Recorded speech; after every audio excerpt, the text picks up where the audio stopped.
Hello বন্ধুরা, good morning. আজকে আবারও একটি নতুন দিন শুরু করছি তোমাদেরকে সঙ্গে নিয়ে। আশা করছি তোমরা সকলে খুব ভালো আছো আর আমরাও বেশ ভালো আছি। এখন ঘড়িতে বাজছে সকাল 6টা আর দেখো ঘুম থেকে উঠে ফ্রেশ হয়ে এই যে হন্তদন্ত হয়ে নিচে চলে এলাম। কেন বলো তো, ওই যে যতক্ষণ না রান্নাটা না বসাতে পারি ততক্ষণ টেনশনটা যায় না। কারণ ওই যে যদি 5 মিনিট লেট হয়ে যায় রান্না বসাতে, তাহলে ওদিকে গিয়েও কিন্তু রান্না নামাতে আরও 5 মিনিট লেট হয়ে যাবে।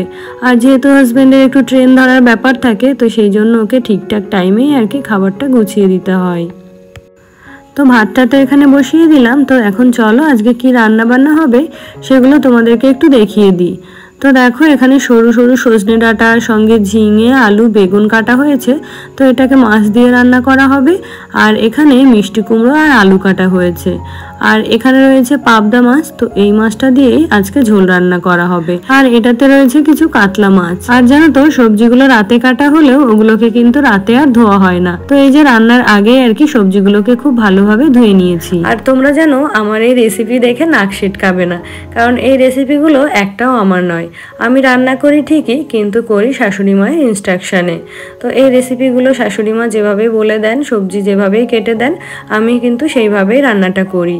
তো তারপরে দেখো ওদিকে রান্নাটা বসিয়ে এই যে একটু বাইরে বেরিয়ে এলাম। আর এখন যেহেতু সূর্যোদয় হচ্ছে, তাই চারিপাশটা একেবারে লাল আভায় ভরে গেছে। তো এই অপূর্ব দৃশ্য কিন্তু আমার একদিনও দেখার সুযোগ হয় না, কারণ ওই যে কখন যে সূর্য উঠে মাথার উপর চলে যায় বুঝতেও পারি না। তো রান্না বান্না কমপ্লিট করে যখন একটু ফ্রি হই, তখন ওই সূর্যোদয় দেখার আর টাইম থাকে না। তো দেখো এখানে রান্নাটা প্রায় শেষের দিকে। তো এটাতে একটু চিনি মিশিয়ে দিলাম। আর মিষ্টি কুমড়োর তরকারি, তাতে একটু চিনি দেবো না তাই কখনো হয় বলো? তো সেই জন্য দেখো একটু চিনি মিশিয়ে দিলাম। আর একটু বললে ভুল হবে, আমাদের বাড়িতে এই মিষ্টি কুমড়োর তরকারিটা একেবারেই মিষ্টি মিষ্টি করে খায় সবাই। তারপরে দেখো মাছগুলোকে এখানে ভাজতে বসিয়ে দিলাম। তো কি হয় বলো তো, মাছের ঝোলটা কিছুটা অর্ধেকও যদি হয়ে যায়, তারপরে কিন্তু স্বস্তির নিঃশ্বাসটা ফেলতে পারি। কারণ ওই যে যতটুকু রান্না বাকি থাকে, তো হাজব্যান্ডের খাবার খেতে খেতে ততটুকু রান্না আমি করে ফেলতে পারবো। না হলে এই যে রান্না হওয়ার আগেই যদি হাজব্যান্ড এখানে চলে আসে, তাহলে ওই যে মনের মধ্যে তাড়াহুড়ো শুরু হয়ে যায়। আর তখন রান্নাটাও ভালো হয় না, কোনো কাজই তখনও ঠিকঠাক করে করতে পারি না। তো দেখো মাছগুলো ভেজে তুলে নিয়ে একটুখানি মেথি ফোড়ন দিয়ে দিলাম। আর এই যে আজকে কোনো বাটা মশলা দেব না, এই যে সমস্ত গুঁড়ো মশলাগুলো দিয়ে দিলাম। আর ওই চেরা কাঁচা লঙ্কা দিয়ে রান্নাটা বসিয়ে দিয়েছি। আর এদিকে দেখো রান্নাতে দেওয়ার জন্য একটু গরম জলও বসিয়ে দিলাম। তো এখানে যে মাইক্রো ওভেনটা দেখলে না, ওটা হচ্ছে আমার বিয়েতে পাওয়া মাইক্রো ওভেন। তো এটাতে কি হয় বলো তো, বেকিং গ্রিলিং ওগুলো হয় না, শুধু খাবার গরম করা হয় আর ওই কয়েকটা রান্না করা হয়। তো সেই কারণে আর কি আমার উপরের রান্নাঘরে যে মাইক্রো ওভেনটা রয়েছে, যেটা নতুন নিয়েছি ওটাই নেওয়া আর কি। তো ওটাতে কিন্তু সব কিছুই করা যায়। তো এটা এখন ওই নিচে থাকে, খাবার টাবার গরম করা হয়। আর যদি কোনো কিছু তৈরি করার থাকে বা বেক করার থাকে, তখন আর কি উপরের রান্নাঘরে যে মাইক্রো ওভেনটা রয়েছে ওটাতেই করে থাকি। তো তারপরে দেখো এখানে তরকারিতে ঝোলটাও দিয়ে দিয়ে মাছগুলো ওর মধ্যে অ্যাড করে দিলাম। তো এদিকে দেখো ভাতটাও হয়ে গেছে। আর এতক্ষণে আমি একটু স্বস্তির নিঃশ্বাস ফেলতে পারলাম, কারণ ওই যে যতক্ষণ না রান্না হয় ততক্ষণ একটা টেনশন কাজ করে। আর এই দেখো সেদিন যে নতুন তাওয়াটা এলো, সেটাতেই আজকে রুটিটা করছি। আগেও অবশ্য 2 দিন করেছি, তো তোমাদেরকে আর বলা হয়নি। অবশ্য তোমরা দেখে বুঝতে পেরেছো হয়তো যে নতুন তাওয়াতেই রুটিটা বানাচ্ছি। তো দেখো এখানে রুটিগুলো হয়ে গেল, আর এখন হাজব্যান্ডকে খাবারটা দিয়ে দেব। তো জানো তো, এই যে দিলাম মাত্র 2টো রুটি, এখান থেকেই আবার অর্ধেক আমার জন্য রেখে যাবে। তো বলো, যদি ঠিকঠাক করে খাওয়া দাওয়া করে তাহলেই তো রান্না করতে ভালো লাগে। তো এত খাটাখাটনি করে রান্না করে তারপরেও যদি ঠিকঠাক করে খাবারটা না খায়, তাহলে কেমন লাগে বলো তো? তারপরে দেখো ওদিকে রান্না তো মাছের ঝোল হলো, সবজি হলো, আর ওদিকে ডালটা বসিয়ে দিয়ে আমিও এখন একটু বসে নিচ্ছি। তো তারপরে ডালটা করে হাজব্যান্ডকে এই যে খাবারটা দিতে এলাম। তো এখন আর কি ফ্রি হয়ে যাব উপরে। আর জানো তো, উঠেছি তো সেই কোন সকালে, নিচে তো এলাম 6টার সময়, কিন্তু ঘুম থেকে উঠতে হয়েছিল আমাকে ওই 5:30টার দিকে। তো তারপরে ফ্রেশ হয়ে এদিকে কিছুই মুখে দিতে পারিনি, শুধুমাত্র একটু জল ছাড়া। তো এখন ভাবছি উপরে গিয়ে একটু হালকা পাতলা খাওয়া দাওয়া করে নেব। তো এই যে যদি এখন খাবারটা না খায়, তাহলে কিন্তু ওই 10টার আগে আর খাবার খেতে পারবো না। তো এদিকে 5টা থেকে 10টা বেশ অনেকটাই গ্যাপ হয়ে যায়, তাই এখন থেকে ভাবছি সকালে একটা হালকা পাতলা ব্রেকফাস্ট করে নেব। তারপরে সকালে সকলের সঙ্গে বসে যে ভাতটা খাই, সেটা না খেলেও চলবে। তো তারপরে দেখো হাজব্যান্ডকে ওদিকে লাঞ্চ বক্সটা গুছিয়ে দিয়ে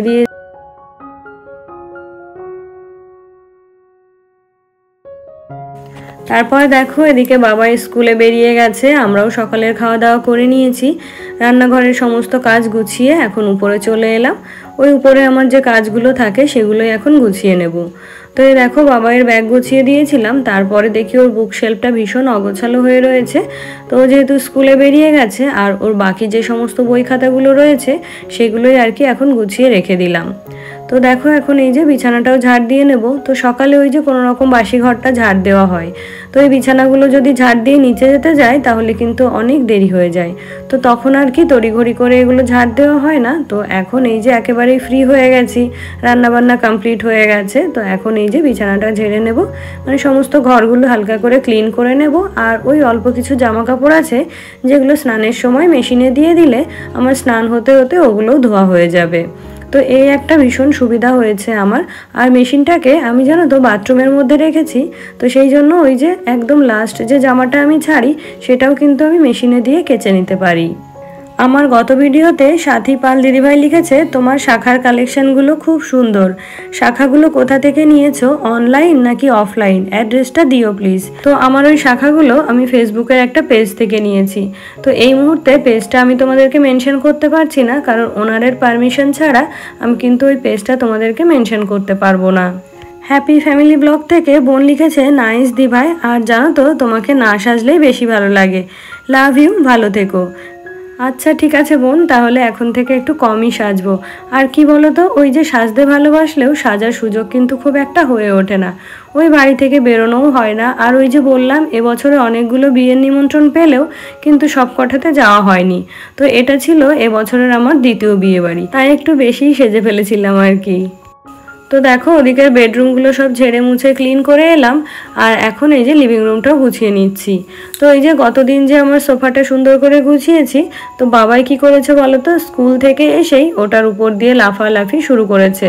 তো সমস্ত কিছু গুটিয়ে একসার করে ফেলেছিল। তো আমি একটু রাগ করাতে ওগুলো কিন্তু নিজে নিজেই গুছিয়ে রেখেছিল। তো নিজে তো ওই প্রপারলি গোছাতে পারে না, তো সেগুলো আর কি এখন আমি গুছিয়ে নিলাম। আর তোমরা তো দেখতেই পেলে কাভারগুলো কিন্তু একটাও জায়গাতে ছিল না, সমস্ত কিছু আর কি উল্টো পাল্টা করে লাগিয়েছিল, তবুও লাগানোর চেষ্টা করেছিল আর কি। ঝর্ণা এজেন্সি থেকে দিদিভাই লিখেছে শাখা পলাগুলো খুব সুন্দর লাগলো বোন। তো থ্যাংক ইউ দিভাই, এভাবে আমার পাশে থেকো। আর জানো তো তোমরা যে আমার ভিডিওতে এত সুন্দর সুন্দর কমেন্ট রেখে যাও, এগুলো পড়ে তোমাদেরকে দেখতে ভীষণ ইচ্ছে করে। তো আমি যাই অনেকের প্রোফাইলে গিয়ে হয়তো তার ছবিটা দেখতে পাই, তো একটু আন্দাজ করতে পারি, তার ভিডিওটা দেখলে তার সম্পর্কে আরও বেশি ধারণা হয়। আর কারো প্রোফাইলে গিয়ে তো তার ছবিটাও দেখতে পাই না, তো তখন একটু মনটা খারাপ করে, মনে হয় একবার যদি তোমাদেরকে দেখতে পেতাম ভীষণ ভালো হতো। কথা ও আবৃত্তি থেকে দিদিভাই লিখেছে লাইক দিয়ে পুরোটা দেখে নিলাম, আজকের শাখার কালেকশনগুলো খুব সুন্দর। হ্যাঁ ঠিক, তুমি খুব মিষ্টি একটা মেয়ে। তো থ্যাংক ইউ দিদিভাই, আমার ভালোবাসা নিও। আর জানো তো আমি যে তোমাদের মনে এতটা জায়গা করে নিয়েছি, তোমরা যে আমাকে এত ভালোবাসা দিচ্ছ, এত ভালোবেসে এত সুন্দর সুন্দর কমেন্ট করছো, এতে করে মনে হয় তোমরা আমার অনেক কাছের, অনেক চেনা। হাজিরাস লাইফস্টাইল ব্লগ বাংলা থেকে দিদিভাই লিখেছে রোজায় খুব ব্যস্ত আছি গো। তো দিদিভাই তোমার জন্য আমার অনেক অনেক শুভকামনা রইল, আর তোমাদের সকলের প্রত্যেকটা রোজা যেন খুব ভালোভাবে কাটে। তো তারপরে দেখো লিভিং রুমটা গুছিয়ে এলাম, তারপরে আমার বেডরুমটাও এখন ক্লিন করে নিচ্ছি। তো এই যে ফার্নিচারগুলো রয়েছে এগুলো ওই যে ছেড়ে দিলেও তো চলে না, একটু তো ডাস্টিং করতেই হয়। আর এই দেখো আমার খাটের এখানে দেখেছো একটা হ্যান্ডেলও নেই, এগুলো কি হয়েছে বলো তো, এই খাটের বক্সগুলো যখনই খোলা হয় তখন কিন্তু বাবাই ওর উপরে উঠে দাঁড়াতো, এতে করে হ্যান্ডেলগুলোতে প্রেশার লেগে হ্যান্ডেলগুলো সব ভেঙে গেছে। তো হ্যান্ডেলগুলো কেনাও হয়েছে, ঘরে এনে রেখে দিয়েছি যে কোথায় সেটা আর খুঁজে বের করতে পারছি না।